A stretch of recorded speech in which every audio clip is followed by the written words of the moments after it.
Bueno, chiquis, acá estamos con el video que prometí sobre el Biocid, que en realidad es algo más eh, para hacer como una especie de cierre.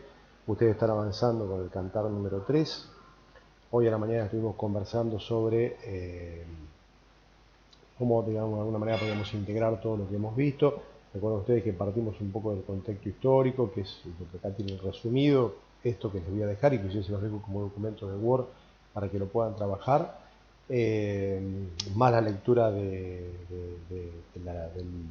poema, viene a completar, digamos, si uno lee bien el poema, conoce el contexto, las discusiones en torno a los autores, la ubicación temporal de la obra, eh, los personajes y bueno, leyéndolo medianamente tomando alguna nota, algún resumen sobre, acá también van a tener un resumen sobre los cantares, es un tema, me parece interesante, por lo menos a mí me resulta apasionante porque además es un poco la mezcla de literatura e historia, es un tema actual, si bien es un tema que tiene que ver con el siglo XI, porque los sucesos son históricos, son reales, en gran medida de lo que ocurre, como ya lo hemos explicado en el video sobre la biografía histórica del Cid, de Rodrigo Díaz. En realidad, hoy si uno tuviese la posibilidad de viajar, hay un recorrido turístico, como también explicábamos en el video, que es sumamente interesante y que cuando lo leemos en realidad y estamos en clase, después en todo caso yo les puedo dar algún link para que miren, de gente que hace el recorrido, igual que el Camino de Santiago, pero digamos el recorrido es un recorrido turístico muy interesante que uno lo puede hacer o caminando o en bicicleta, con una bicicleta todo terreno o en auto por carretera, digamos, tiene diferentes opciones.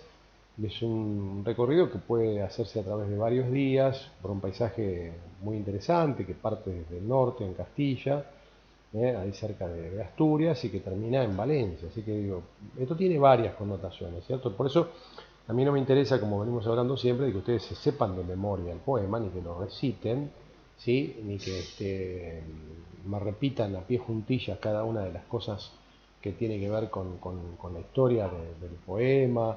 Es decir, no es esa la finalidad de leerlo, la finalidad de leerlo es justamente darle el valor que corresponde a este que es realmente la obra completa más antigua en la literatura castellana, y está muy bien dicho literatura castellana porque en realidad eh, los orígenes se remontan a la historia de Castilla.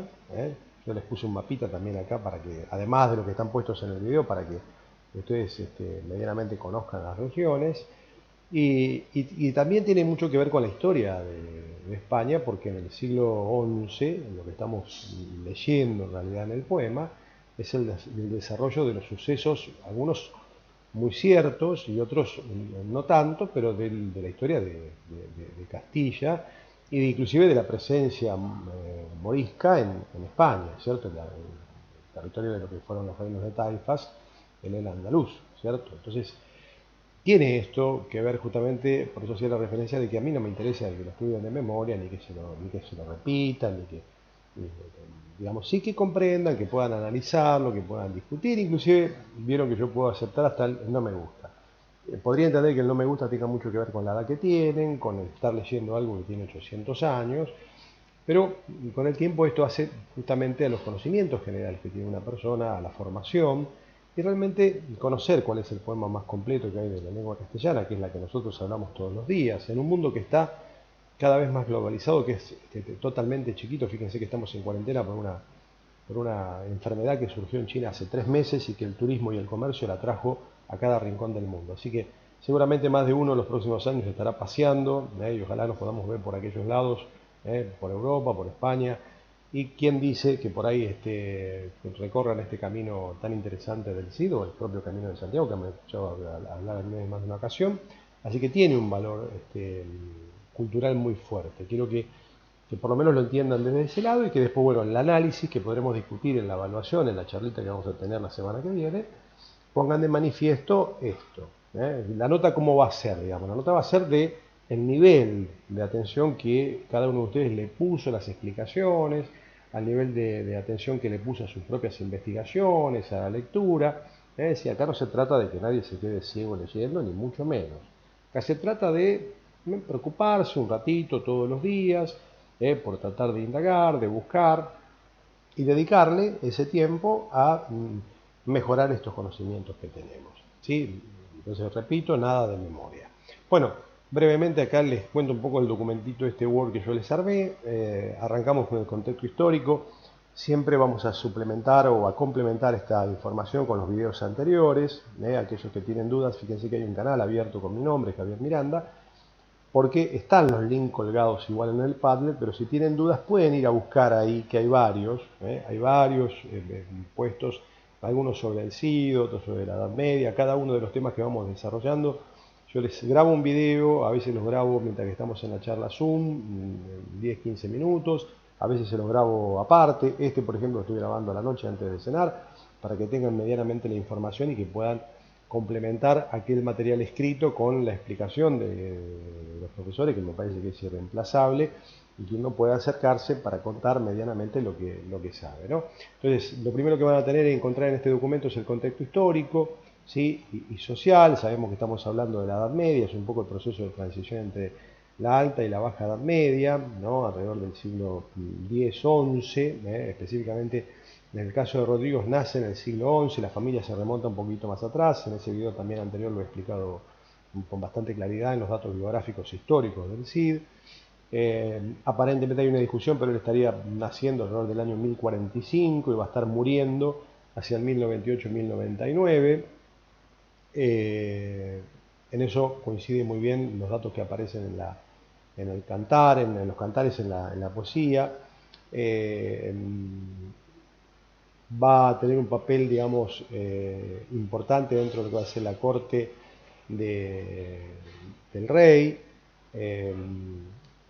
Digamos, va a haber desavenencias en una primera etapa. Esto está también relatado en cuanto al asesinato de aquel rey que lo protegía y que después, digamos, él pasa con Alfonso. Digamos, esa discusión está zanjada porque no, hoy en día los historiadores dicen que en realidad de ninguna manera él como caballero castellano desairó junto con otros caballeros al rey pidiéndole que jurase que no había tenido nada que ver con el asesinato de Sancho, pero digamos, esto es una discusión que no viene al caso. Sí sabemos que son hechos históricos y que aparentemente, como dice por ahí, van a escucharlo acá, ¿sí? Van a leerlo, perdón, acá, que en realidad este es un cantar hecho justamente por un juglar, tema que también hemos visto, un poco hemos separado los menesteres de juglaría y los de clerecía. En este caso es un cantar, digamos, una poesía épica, nos relatan hechos de aventuras y de acción. Estos juglares lo interpretaban aparentemente en los palacios, en las cortes, pero también era muy común que los encontraran en el centro de los burgos o las aldeas, refiriendo sus conocimientos a la gente común, ¿sí? Se ganaban la vida haciendo estas recitaciones y acompañándolo con algún instrumento musical. Había saltimbanquis, había otros que interpretaban música, en una forma de atracción y, digamos, en una época donde había muy pocas distracciones, realmente a la gente le encantaba escuchar este tipo de cantares.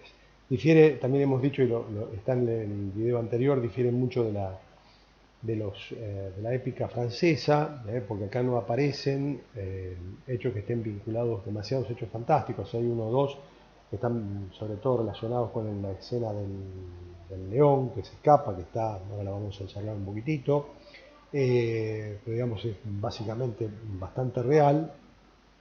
Lo que también esto lleva a determinar que en realidad, más allá de la influencia que puede haber tenido por los poemas franceses, inclusive aparece acá también por las cántigas y la influencia arábiga, básicamente es elementos que son diferenciados de lo que va a ser la épica castellana, ¿cierto? Entonces es muy realista y esto nos lleva a decir, justamente acá está muy breve, yo lo amplío más en los otros videos, nos vamos a sacar en la discusión de Menéndez Pidal, pero se cree en realidad que se escribe, el poema se escribe poquito tiempo después de la muerte del Cid. Fíjense que acá aparece en 1110 y yo decía hace un ratito que en el 1098 muere, porque los datos son muy concretos, digamos, el que lo escribe conoce la historia, la debe haber conocido en primera persona, porque los sucesos puntuales que tienen que ver con las batallas, las conquistas y los personajes, digamos, se corresponden con la historia real sucedida en el momento. Entonces no es, Menéndez Pidal tenía aparentemente una copia, que es la que él trabaja, que se la data aproximadamente del año 1300, pero aparentemente es la primera copia que se hace, ¿cierto? Bueno, vamos entonces ya a las estructuras. Para ampliar acá se van ustedes a trabajar directamente lo que tienen en el manual, aquellos que tienen el manual, y los que no, en los videos anteriores lo van a encontrar porque, digamos, hay mucha información sobre esto. Vuelvo a repetir, acá no hay nadie que vaya a ser, le va a hacer sombra a Menéndez Pidal, ¿cierto? Que es el lingüista por excelencia, que es el que le da forma a la investigación de la lengua castellana a finales del siglo XIX y principios del siglo XX, ¿cierto? No es esa nuestra finalidad. Muere con 99 años y se nos dedicó la mayor parte de su vida a investigar la lengua castellana, la lengua romance, digamos, en la transición entre la lengua de la antigua provincia romana, las influencias celtíberas, la influencia árabe y el Cantar del Mío Cid. Él lo publica en 1913 con una edición donde ya aparece la división de los tres cantares. Bueno, acá les pongo un mapita de España. En la liñita negra se ve el recorrido que hace el Cid. Fíjense, desde Burgos en la zona del noroeste hasta Valencia en la zona del sudeste. Esto es la zona de Cataluña, donde hablábamos del conde de Barcelona, ¿cierto? ¿Recuerdan? De Ramón Berenguer. Esta zona está bajo la influencia de los reinos de Taifas, que son los reinos moriscos. Van, digamos, corriéndose hacia el sur por la presión que hacen los reinos cristianos del norte, sobre todo, en este caso, Castilla y León. Acá tenemos a Navarra. Pero bueno, esto es la zona de Galicia. Esto es Asturias, de donde venía aparentemente doña Jimena, la esposa del Cid. También está contado en el videito anterior. Y vamos ya a la estructura externa y la estructura interna. La estructura externa, vamos a encontrar la división de los cantares. Tienen una breve reseña, que esto va a coincidir, lo que sucede en cada uno de los cantares, con lo que después en la estructura interna aparece graficado, con estas líneas que yo hice acá, donde muestran justamente la pérdida de la honra, ¿sí? La recuperación de la misma, que es el tema central de la estructura interna, la recuperación de la misma a través de las campañas militares y las conquistas que él hace venciendo a los enemigos del rey, los diferentes obsequios que le va enviando al rey. Por último aparece acá otra vez la pérdida de la honra a través de la afrenta de Corpe, que es cuando los infantes de Carrión mancillan el nombre del Cid a través de golpear, azotar a sus hijas que habían sido ofrecidas en casamiento, pedidas por ellos mismos en casamiento con intervención del rey. Entonces aparece nuevamente la pérdida de la honra. Y por último, a través de las cortes que el rey preside, ¿cierto? Donde se realiza ese juicio de Dios, que es donde caballeros que representan al Cid y los caballeros y los infantes de Carrión se enfrentan y son vencidos, digamos. Y acá es donde aparece un poco la cuestión religiosa, que aparece, digamos, en varios momentos de la obra, pero que es la justicia divina la que termina obrando, y las hijas se casan con jóvenes más encumbrados, ¿sí? Los infantes de Navarra, lo que hace que justamente, digamos, en el momento de partida, el momento de llegada, ¿sí? No solamente recupera su honra, sino que queda en una situación mucho mejor. ¿Por qué? Porque queda emparentado con la familia del rey. Bueno, habla un poquito acá al final sobre la métrica, para meternos en el tema del poema. Sabemos que estaba escrito no en prosa, sino en versos. Hoy lo contábamos también, que esos versos son irregulares. No todos tienen la misma medida, la misma métrica. Hay versos de 20 sílabas, hay algunos más cortitos de alrededor de 13 o 14. La mayoría de los versos están partidos al medio y esa partitura se conoce como cisura y se los denomina hemistiquios porque eran muy largos en la recitación y justamente estaban hechos así en verso porque era más fácil poder recitarlas. Bueno, tener algo del tema, como para también tenerlo en cuenta, que es un poco la reiteración de lo que estábamos hablando allá, la importancia de la honra y la integridad del Cid. Y bueno, esto que también aparece en los libros. Chicos, los dejo cualquier cosita pueden preguntarme, ¿sí? Besitos.